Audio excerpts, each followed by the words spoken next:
Beleza, pessoal? Segunda semana aí, continua falando sobre trânsito, né?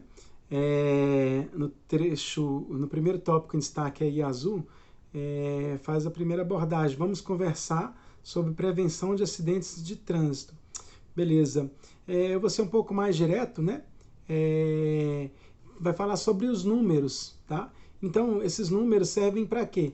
Para que haja um planejamento sobre a estruturação do trânsito, tá? Da engenharia de trânsito, sobre os recursos destinados à saúde para tá dando assistência ao o acidentado, né? De acidentados no trânsito, né? E também sobre os custos, né? A gente sempre fala que o seguro obrigatório de moto ele é muito mais caro que o de carro. Por quê? Porque, geralmente o acidente de moto quase sempre vai gerar um dano ao piloto, ou ocupante, ou ao pedestre, né? E isso acaba refletindo nos custos. Tudo é número, gente. Tudo é número. Tudo é análise de número. Então, o DPVAT acaba sendo mais caro, por quê? Para cobrir esse custo também com a saúde, para ser direcionada, tá? Eu vou falar sobre esses números aí e a gente vai refletir em cima disso, tá? Então, isso também é educar sobre o trânsito. Se a gente não divulgar números, acaba maquiando, ocultando muitas coisas que a gente atribui como risco, a gente não atribuiria. Beleza? Até pouco tempo atrás, a campanha maior era em cima de cinto de segurança, né? As pessoas não tinham hábito de usar cinto de segurança, principalmente quando o deslocamento era curto, quando conhecia a região, a via que ia conduzir, então achava desnecessário. Só que a gente entende que imprevistos acontecem, tá? Até com o melhor piloto, o melhor motorista, ele está sob o risco de aparecer algo de repente, ele tem um mal súbito, entendeu? Então, a gente, tanto é que mudou a legislação com relação aos airbags, né? Até pouco tempo atrás, não era obrigatório o uso de airbag nos carros. O carro, vocês podem até perceber, subiu até um pouco mais o preço, porque todos os carros agora é obrigatório o uso de airbag. E a gente sabe que isso salva a vida. E, querendo ou não, diminui os custos com a saúde também. O governo está sempre em alerta com relação a isso também, beleza? Então, além do cinto de segurança, hoje a gente tem que lidar o quê? Com o celular. O telefone celular também aparece como um grande vilão. Então, galera, diante dessa situação e da necessidade, né, de se falar sobre cuidados e risco, esse ano, na campanha do Maio Amarelo, né, a gente teve o slogan perceba o risco e proteja a vida, tá? Então é uma frase bem forte de conscientização, né? E sobre responsabilidade mesmo, né? O ato de perceber me coloca como protagonista ali. Então, se eu percebo, eu tem como eu evitar, eu ter mais atenção. Então, isso tudo acaba refletindo o quê? Sobre a vida. A minha vida é a vida do próximo. O texto, nos dados apresentados, é sobre o perfil de ocorrência de acidente. Então, a maioria são pessoas do sexo masculino, residente em áreas urbanas, jovem, né? Com característica jovem. E isso, galera, reflete no seguro do carro, não o seguro obrigatório, que seguro obrigatório tem o mesmo preço, o mesmo valor para todo mundo. Mas aquela taxa de seguro do veículo, de seguradoras, pessoas com esse perfil, geralmente o valor de seguro é mais alto. Tá? Por quê? Porque é um número estatístico que evidencia que a maior parte da população que sofre acidente se insere nesse perfil, nesse enquadramento aí. Beleza? Aí fala também que no estado de Minas Gerais, né? Vai colocar outros dados, 9% dos acidentes, 9% das mortes no mundo é decorrente de acidente de trânsito, né? E coloca aí também, em Minas Gerais, que do ano de 2010 a 2020, houve um total de 1.235.682 internações por acidente de trânsito. Dessas, 190.163 corresponderam a 15,4% das internações do Sistema Único de Saúde. E outro dado que preocupa aí é com relação ao perfil, né, dos acidentados. 47,7% foram motociclistas. Então, quase a metade de todo o perfil de acidente envolveu motociclista. E a gente sabe que o acidente com motociclista tem um dano muito maior, por causa da exposição do corpo da pessoa ali sobre a moto, né?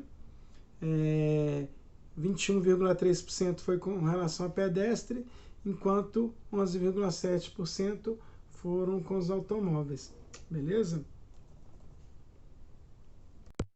Um outro dado muito relevante que preocupa nós homens são as mortes com relação a gênero, né? 81% dos óbitos que envolveram os acidentes foram no sexo masculino, enquanto 19% ocorreram com as mulheres, beleza? Então, é a característica mesmo, tá, gente? O perfil mais aguerrido, mais desafiador, mais imprudente, isso acaba causando esses riscos, né? Um homem, nesse caso aí, a gente pode levantar que é mais inconsequente. Então, quando a gente coloca na balança lá todos os riscos que se enquadram dentro do trânsito, o homem tem assumido mais esse papel de risco. Vamos lá, galera. Último parágrafo aí. Uma das coisas que me chamou a atenção foi os fatores de risco, né, para os acidentes. Então aqui destaca o quê? Dirigir sob o efeito de bebidas alcoólicas, o estresse, tá? A irritabilidade, a fadiga, o cansaço. Isso a gente vê muito em caminhoneiros, né? Próprios motociclistas também, que tem uma carga de trabalho bem intensa, ou faz uma jornada de trabalho e depois complementa sua renda fazendo um trabalho de mototáxi ou de entrega. É muito comum isso, né? Tonteiras, excesso de velocidade, falta de uso de equipamentos de segurança, principalmente o cinto de segurança e o capacete, a manutenção inadequada dos veículos, né? E a infraestrutura deficiente do sistema viário, entre outros aí. Então, além disso que eu falei aí, é muito comum a gente perceber em falas que um dos maiores causadores de acidente não esses itens citados anteriormente. Muitas vezes é o quê? É a imprudência. Imprudência de dirigir sem capacete, de não dar manutenção do veículo, pneu careca, falha mecânica, então não dá uma revisão no veículo. Irritabilidade, se externar situações cotidianas no trânsito. Infelizmente é comum a gente ver brigas no trânsito, tá? Que acaba sendo considerada também acidente, assim. E a gente percebe como que a importância da educação para o trânsito e da responsabilidade na formação para tirar a carteira. Vocês estão na fase agora, muitos vão tentar a carteira de motorista, outros já estão tentando. Então o processo exige o quê? Exige teste psicotécnico, entendimento sobre todas as leis de trânsito, né, que é a legislação, e vários pedidos de aula, né, são várias aulas hoje que a gente tem que fazer para ter entendimento sobre a prática, né, da condução. Então, é um processo, ao meu ver, que acaba se alongando e sendo burocrático e caro, muito em virtude da falta de educação para o trânsito, tá? Então, se a gente absorvesse mais lá daquele PET 1 de educação para o trânsito, de gentileza gerar gentileza, de respeitar o próximo, tenho certeza que a carteira de motorista seria muito mais barata. Os testes que são submetidos agora, a gente tem testes para perceber se é toxicológico, para ver se a pessoa faz uso de algum tipo de droga que pode prejudicar dentro do trânsito, que a gente sabe que as drogas têm poder de de transformação da personalidade das pessoas. Então, eu posso afirmar assertivamente que se a gente tivesse uma educação para o trânsito melhor, uma educação para a vida melhor, seria muito mais barato o processo, muito mais rápido o processo de tirar a carteira de motorista, beleza? Então, vale a pena a reflexão aí. Vamos para as atividades aqui de baixo. As atividades são bem tranquilas, tá, galera? Beleza. A questão 1 é bem legal, né? Um trabalho de reflexão, né? Fala sobre o aumento do número de acidente e em seguida fala sobre a importância das campanhas de prevenção no trânsito. E pede para vocês colocarem um ponto de vista sobre a existência de outras ações que poderiam ser realizadas para diminuir ou evitar os acidentes no trânsito. Galera, olha só, em 1997, quando lançou o novo Código Brasileiro de Trânsito, que já até foi reformulado, na minha feira de ciências, né, eu estava no 5º ano no Pré-EMEM, em 97 eu tinha 11 anos, a gente ficou em 2º lugar nessa feira falando sobre o novo Código Brasileiro de Trânsito. Foi bem legal e foi uma coisa que ficou marcada em mim e talvez em muitos dos nossos colegas sobre o entendimento do trânsito. Então a gente tinha 11 anos apenas, ficamos em 2º lugar diante de todas as outras salas lá, né? No período da manhã e tarde, eu acho que noite eu acho que foi outro projeto. Então acho que sempre vale a pena a gente refletir, porque por mais que a gente não mude o universo através das nossas ações, a gente muda nosso universo, nosso modo de ser e o modo de ser das pessoas próximas da gente, beleza? Então pense aí, criem coisas bacanas e vamos divulgar isso, gente. Vamos divulgar mesmo, porque é a ideia de vocês. Vocês podem contribuir. Todo mundo que teve... Tudo que acontece no mundo hoje partiu da ideia de uma pessoa, de um grupo de pessoas. Então a gente às vezes se coloca muito raso diante de situações e dá pouca importância, pouca relevância e deixo de ter uma contribuição muito grande com a minha vida, a vida das pessoas próximas de mim e talvez com a vida de milhares de pessoas, beleza? Então sugiram aí, eu acho bem legal e é isso aí. Vamos trabalhar em cima disso. Grande abraço. Bora, questão 2. Beleza, pessoal? A questão 2 é uma preocupação com os motociclistas, né? Então, tanto no que tange acidente fatal, com lesões graves permanentes, né? Então, por que se preocupa? Porque é um público jovem, tá, gente? Na maioria das vezes, vocês vão perceber aí, o texto é um texto antigo, os dados, pelo menos são os dados antigos, são de 2013, tem dados relevantes de 2011 e algumas projeções para de 2011 a 2020. Como a gente já passou por esse percurso, acho que vale até a pesquisa para ver se realmente se concretizou esses dados estatísticos ou se foi hiperestimado ou subestimado, beleza? Isso. Eu, para falar a verdade, o texto aqui teve uma parte que eu não concordo com tudo, tá, gente? Eu não sou obrigado a concordar, tá? Que fala que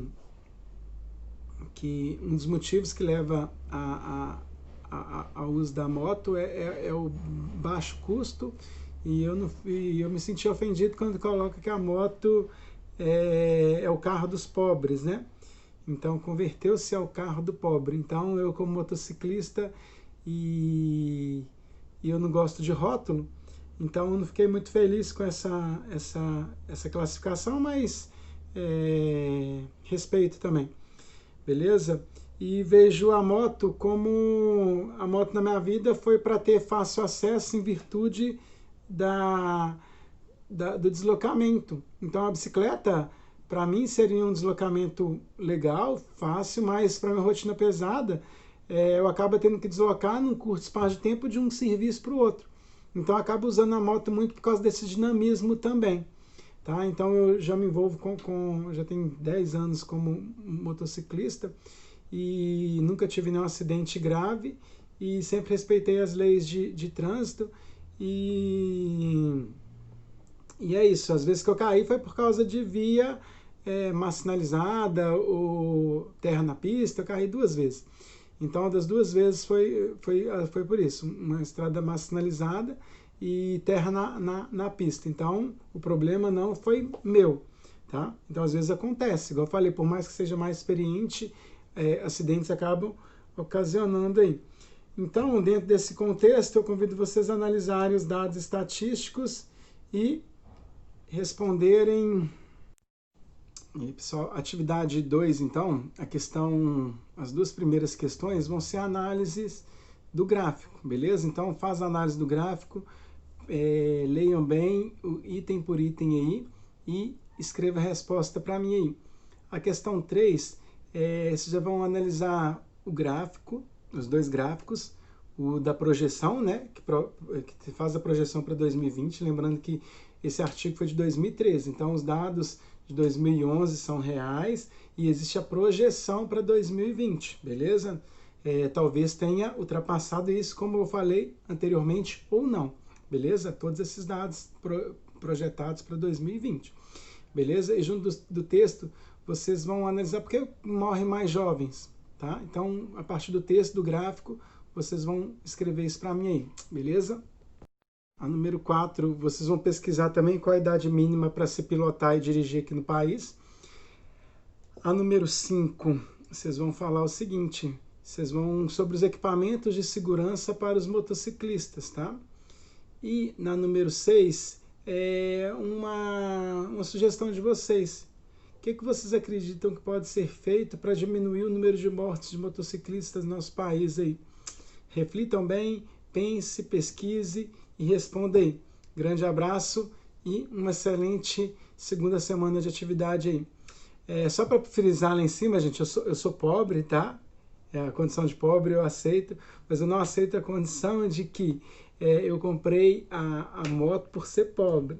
Tá? Eu comprei a moto porque eu quis ter moto, beleza? Só isso mesmo que é a minha bronca com relação ao texto.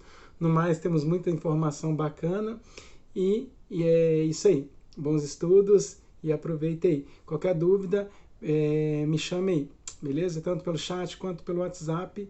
E tamo junto. Faça um excepcional dia aí. Grande abraço.